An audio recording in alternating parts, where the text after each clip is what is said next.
Assalamualaikum warahmatullahi wabarakatuh. Perkenalkan nama saya Gondan Rizky Saputra, tahun 2019-01. Pada kesempatan kali ini saya akan menjelaskan dalam otomasi dan PLC.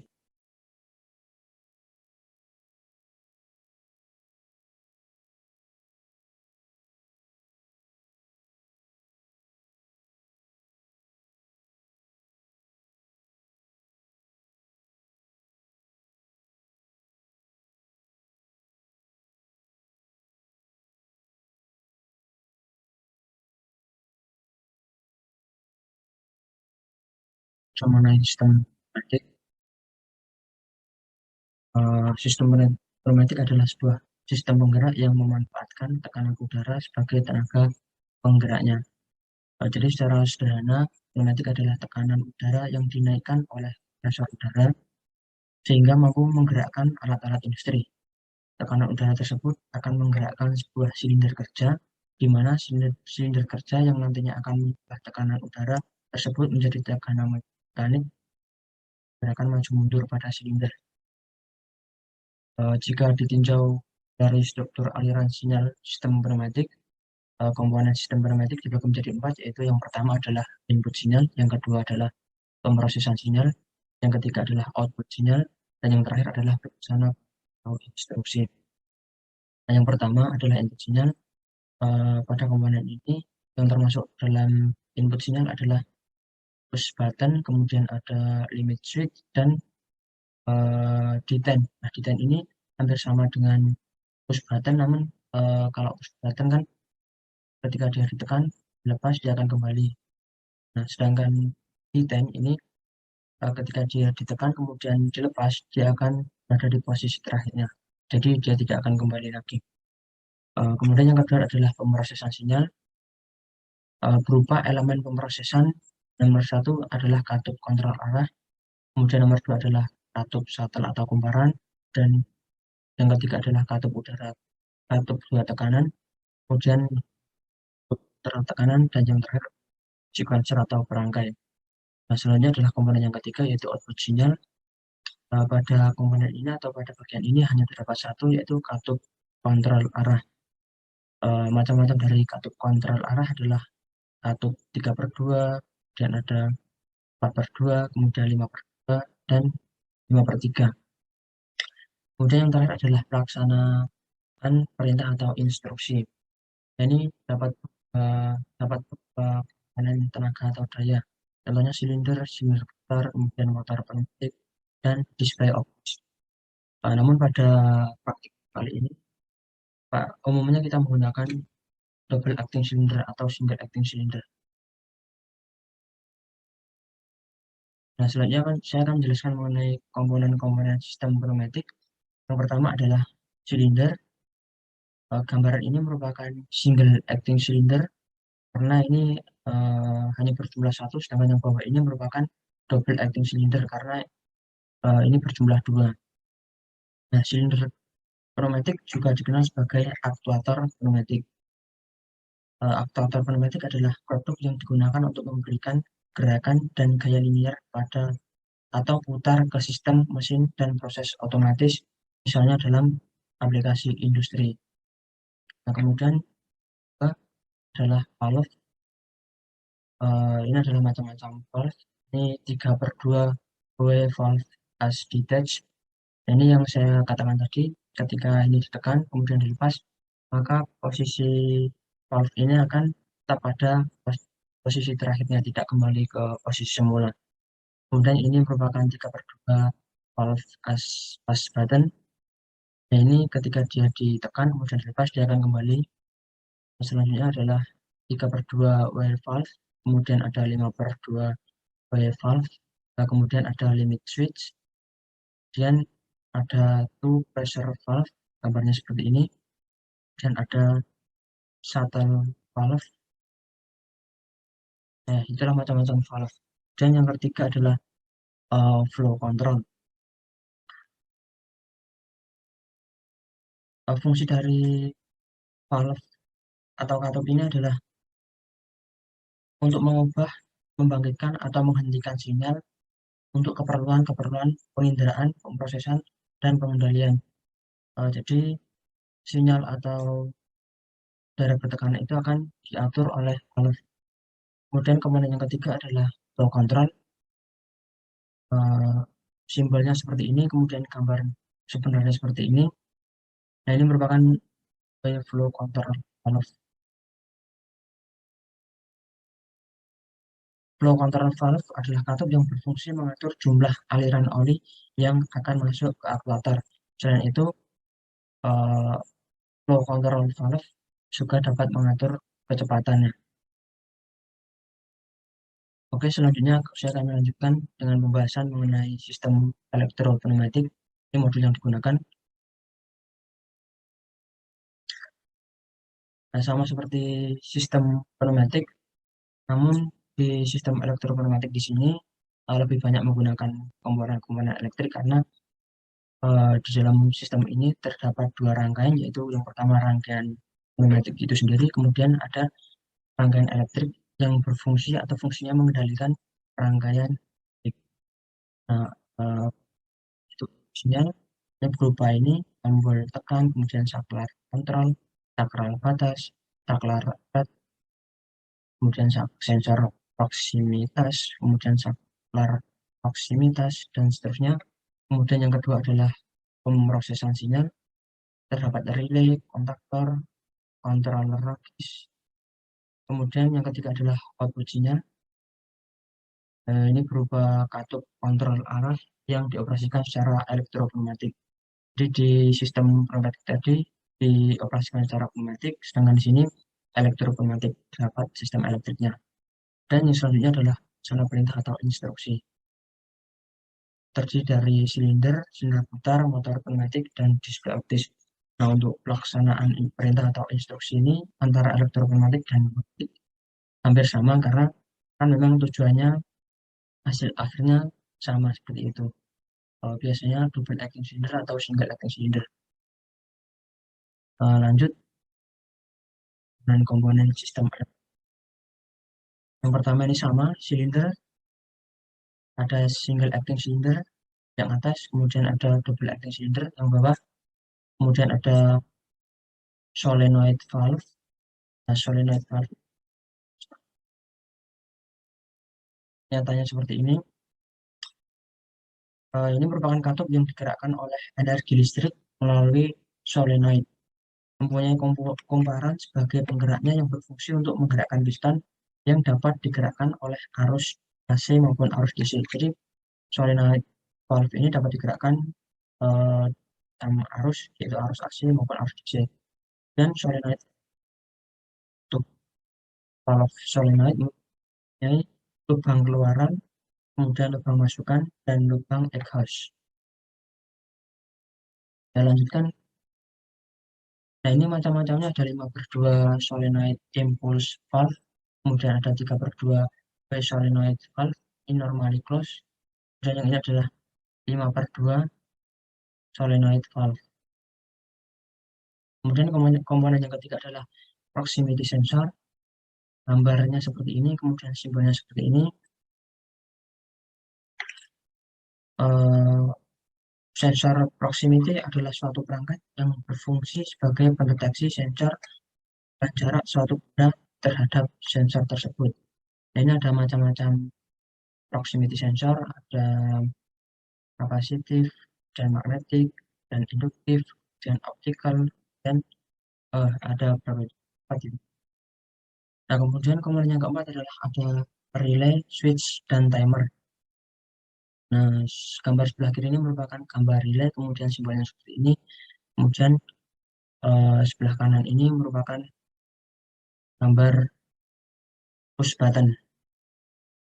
Relay adalah suatu komponen elektronika yang berfungsi untuk menyambung dan memutuskan arus listrik dalam sebuah rangkaian. Jadi di sistem elektropneumatik ini menggunakan relay karena memang sistem ini menggunakan sistem elektrik, berbeda dengan sistem pneumatik saja. Dan ini ada push button, merupakan suatu saklar yang berfungsi sebagai penghubung atau pemutus rangkaian listrik. Oke, selanjutnya saya akan lanjutkan dengan PLC. Dan saya akan menjelaskan mengenai komponen-komponen dasar ladder diagram dan komponen PLC. Yang pertama ada kontak atau input, yang kedua ada coil, yang ketiga ada timer, dan yang keempat adalah counter. Yang pertama adalah kontak atau input digunakan untuk yang akan diteruskan pada.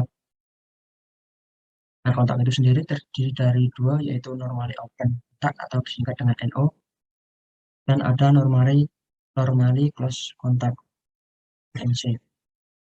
Nah, normally open artinya adalah ketika dalam keadaan normal kontak terbuka atau tidak ditekan, maka logikanya bernilai 0. Ketika normally open ditekan, otomatis logikanya bernilai 1 atau true. Sebaliknya, normally close kontak artinya dalam keadaan normal kontak ini pada posisi tertutup sehingga logika bernilai 1. Kemudian ketika kontak ini ditekan, maka logikanya akan jadi 0. Ini merupakan normally open saat program tidak dijalankan seperti ini, tidak ada aliran sama sekali, dan bawahnya normally open saat program berjalan. Nah, ini sampai di sini karena ini belum diaktifkan, maka logikanya masih 0 atau false. Kemudian yang di bawahnya adalah normally open saat program berjalan dengan logika true atau tombol S1 pas button 1 ini tekan, maka otomatis lampu hijau ini akan menyala. Kemudian selanjutnya adalah gambar dari normally close. Gambar paling atas sendiri ini merupakan gambar normally close saat program tidak dijalankan, maka tidak ada aliran sama sekali di sini. Dan ketika program dijalankan, maka lampu ini akan menyala. Dan normally close belum ditekan, maka lampu ini akan menyala. Kemudian ketika ketika push button ini ditekan, otomatis arus akan terhenti di sini, kemudian lampu akan mati.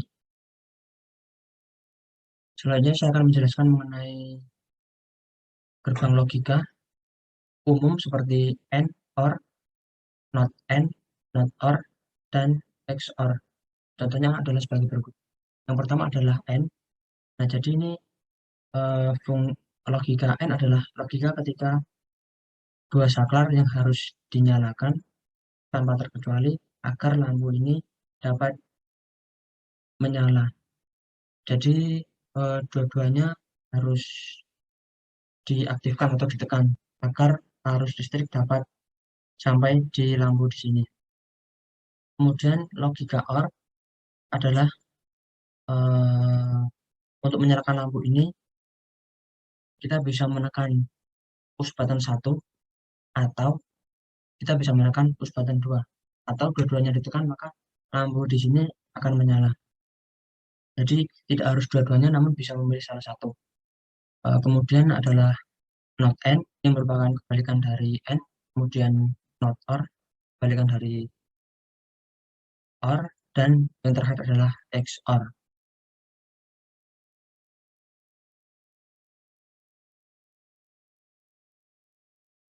Nah, kemudian gambar ini merupakan contoh ladder diagram. Ini pas button 1, kemudian ini ada lampu 1. Nah, ini outputnya lampu 1 dijadikan input, kemudian ini adalah output kedua. Jadi ketika ini ditekan, maka lampu 1 akan menyala, kemudian ini juga akan menyala, push button ini akan menyala, dan lampu 2 juga akan menyala. Seperti itu.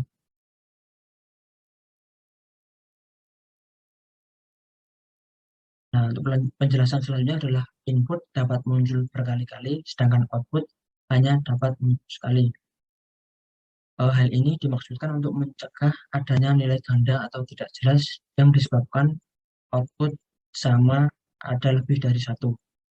Nah, ini merupakan contoh output yang salah. Jadi output di sini memiliki dua komponen yang berbeda, namun dinamai dengan nama yang sama R1. Maka di sini rangkaian ini salah. Kemudian yang selanjutnya adalah contoh rangkaian yang benar seperti ini. Ini sama seperti rangkaian OR tadi. Kemudian, nah ketika ini ditekan, maka otomatis lampu ini akan menyala seterusnya karena di sini tidak ada pemutus arus antara arus sumber dengan lampu di sini. Maka eh, kita bisa tambahkan normally close di depan sini. Jadi ketika push button satu ini ditekan atau push button ini ditekan, maka lampu akan menyala. Kemudian untuk mematikannya, kita dapat menekan push button 2 di sebelah sini. Otomatis arus akan terputus dan rangkaian kembali seperti semula. Nah, selanjutnya ada timer.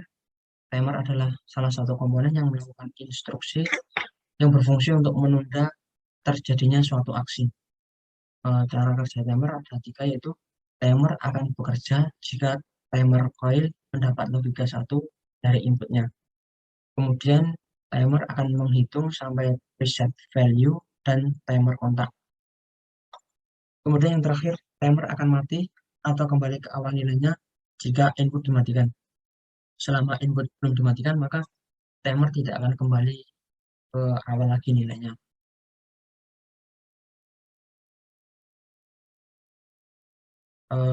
Di sini ada dua macam timer, yaitu on delay timer.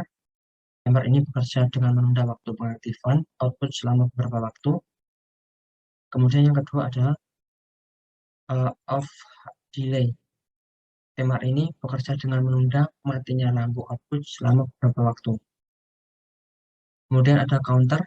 Counter adalah salah satu komponen yang berfungsi untuk menghitung jumlah input yang masuk. Nah, counter sendiri dibagi menjadi dua, yaitu counter up, yaitu counter yang akan bekerja hanya jika nilai counter sudah memenuhi nilai preset yang telah ditentukan. Kemudian yang kedua adalah counter down, yaitu counter yang bekerja saat nilai akum lebih besar sama dengan dibandingkan dengan nilai preset.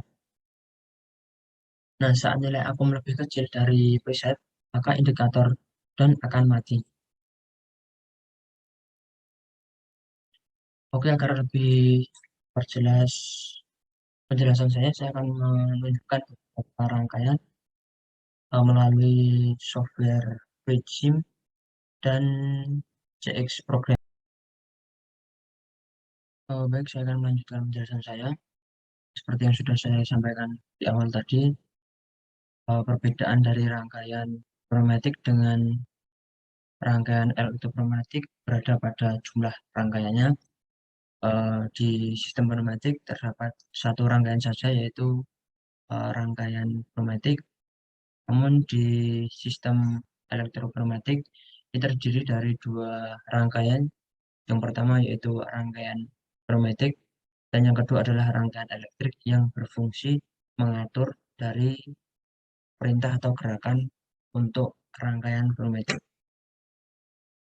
Oke, saya akan menjelaskan dan kemudian dari tiap rangkaian kita menuju ke sistem pneumatik terlebih dahulu. Nah, di sini terdapat kompresor. Seperti ini gambarnya. Nah, kompresor ini berfungsi sebagai penyuplai udara yang bertekanan sehingga nanti ketika disalurkan 5/2 valve, dia akan bisa menggerakkan actuating, double actuating di sini. Nah, kemudian di sini ada 5/2 detent, 5/2 valve yang di sini ada detentnya, dan di sini ada double acting cylinder. Coba kita jalankan. Nah, ini rangkaian sudah kita jalankan, namun push button detent di sini belum ditekan. Aktuator juga belum mengalami pergerakan. Ketika detent ini ditekan, maka valve di sini akan bergeser, kemudian udara akan menuju ke angka 4 di sini dan menggerakkan aktuator. Kita coba tekan. Nah, seperti ini.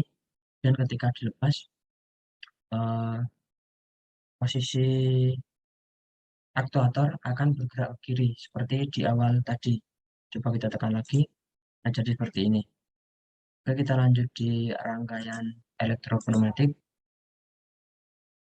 Ternyata ini sudah dijalankan rangkaiannya. Ini sama seperti rangkaian pneumatik, terdapat kompresor, ke penyuplai udara bertekanan, kemudian ada 5/2 valve, dan di sebelah kirinya ada solenoid, kemudian ada flow control 2, kemudian ada double acting cylinder. Nah, di sini ada input atau sumber 24 volt dan 0 volt. Kemudian di sini ada detach push button, dan di sini ada solenoid. Nah, ini rangkaiannya sudah dijalankan. Aktuator belum bergerak sama sekali ke kanan atau kiri. Nah, ketika push button satu ini ditekan, maka otomatis solenoid di sini akan menggerakkan kontrol valve sehingga aktuator di sini akan bergerak ke kanan. Kita coba. Nah, sesuai dengan saya sampaikan tadi, ketika push button satu ditekan, maka aktuator ini akan bergerak ke kanan atau positif. Kemudian ketika ditekan lagi, aktuator di sini akan kembali posisi semula atau bergerak ke kiri. Nah, seperti itu. Saya akan berikan contoh yang lebih baik agar komponen-komponennya juga lengkap. Nah, ini merupakan rangkaian elektropneumatik yang sudah terdapat limit switch. Nah, apa itu limit switch? Nah, limit switch seperti ini. Nampaknya belum ada gambar di sini, tidak masalah. Jadi terdapat dua limit switch seperti ini. Untuk komponen yang lain hampir sama seperti rangkaian yang tadi, terdapat kompresor sebagai penyuplai udara bertekanan, dan ada 5 dilengkapi dengan 2 solenoid sebelah kanan dan kiri, dan ada kontrol, dan ada double acting cylinder. Di rangkaian elektriknya terdapat sumber 24 volt dan 0 volt, dan terdapat push button 1, normally open, push button 2, normally close, dan ada relay, relay, relay, kemudian ada limit switch 2, kemudian ada normally open, dan ada solenoid 2 di sini. Langsung saja kita jalankan. Nah, seperti ini rangkaian sudah kita jalankan. Belum ada terjadi gerakan sama sekali di aktuatornya. Nah, ketika push button satu ini ditekan, maka yang akan terjadi adalah aktuator bergerak ke kanan dan ke kiri. Seterusnya, walaupun push button di sini sudah dilepas. Nah, ini merupakan peran serta dari limit switch di sini. Kedua-duanya bekerja secara berganti-gantian. Nah, kemudian menghentikan gerakan aktuator ke kanan dan ke kiri, maka yang harus dilakukan adalah memutus saluran dengan menekan push button 2. Ini kita tekan. Nah, otomatis gerakan aktuator ke kanan dan ke kiri akan berhenti. Oke, saya lanjutkan ke bagian PLC dengan menggunakan software CX Programmer. Nah, ini merupakan logika N yang sudah saya sampaikan di awal tadi. Jadi antara normally open satu dengan satunya harus sama-sama aktif agar aliran listrik sampai dengan lampu atau outputnya. Coba kita jalankan.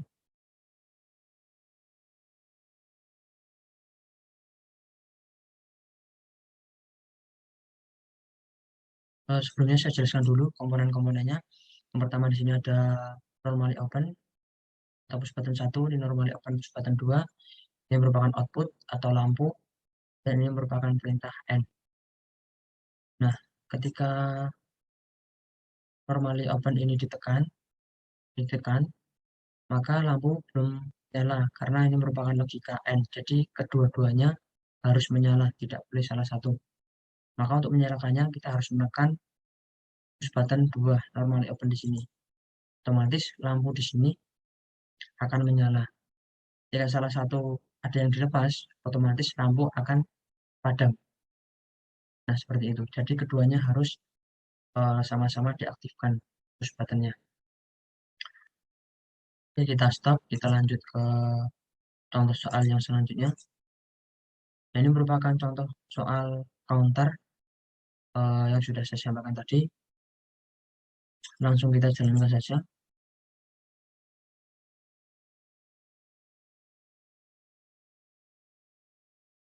Nah, untuk penjelasan komponen-komponennya, di sini terdapat normally open, di sini juga normally open, dua-duanya push button, dan di sini ada counter, dan di sini normally open yang inputnya itu atau namanya itu disamakan dengan counter agar lampu di sini mengikuti perintah atau sifat dari counter di sini. Oke, kita coba jalankan. Jika normally open ini ditekan satu kali, maka lampu tidak akan menyala karena di sini tertulis 5 kali setelah ditekan baru lampu akan nyala. Jadi tadi sudah ditekan satu kali, kita tambah tekan 2 kali masih belum menyala, dan 3 kali, 4 kali sampai 4 kali di sini lampu masih belum menyala, dan eh, ditekan yang kelima otomatis lampu akan menyala. Nah, seperti ini.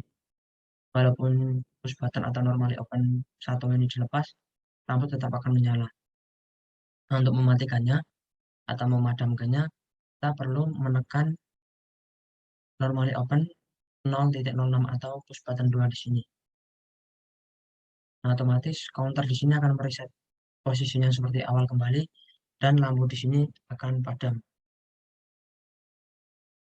Oke, kita lanjut ke contoh soal selanjutnya.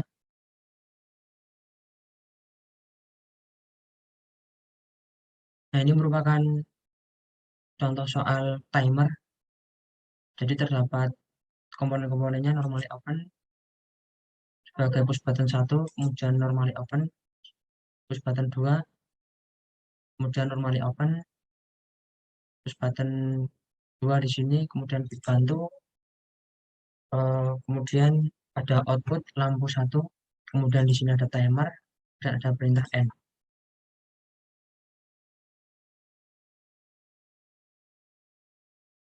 Kita coba jalankan saja.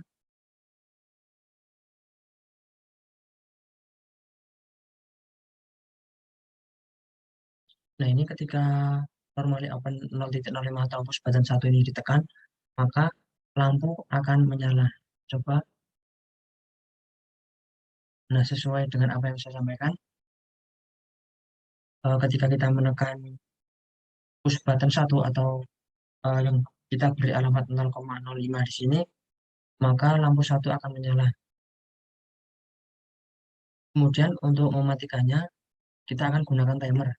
Jadi kita sudah set di sini sedetik setelah penekanan, maka lampu baru akan padam. Kita coba di sini, kita menekan S2 dengan alamat 0,0.06. Sini kita tekan. Nah, di sini timer sudah mulai berjalan dari 140, ini maksudnya 14 detik. Kemudian dia hitung mundur sampai dengan 0. Nah, ketika sudah 0, maka otomatis lampu akan padam. Kita tunggu. Nah, sesuai apa yang saya sampaikan, ketika timer ini sudah mencapai nilai 0, maka otomatis lampu dengan sendirinya akan padam.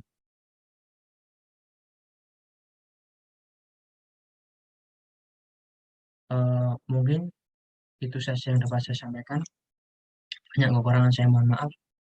Kita bila itu wal hidayah. Wassalamualaikum warahmatullahi wabarakatuh.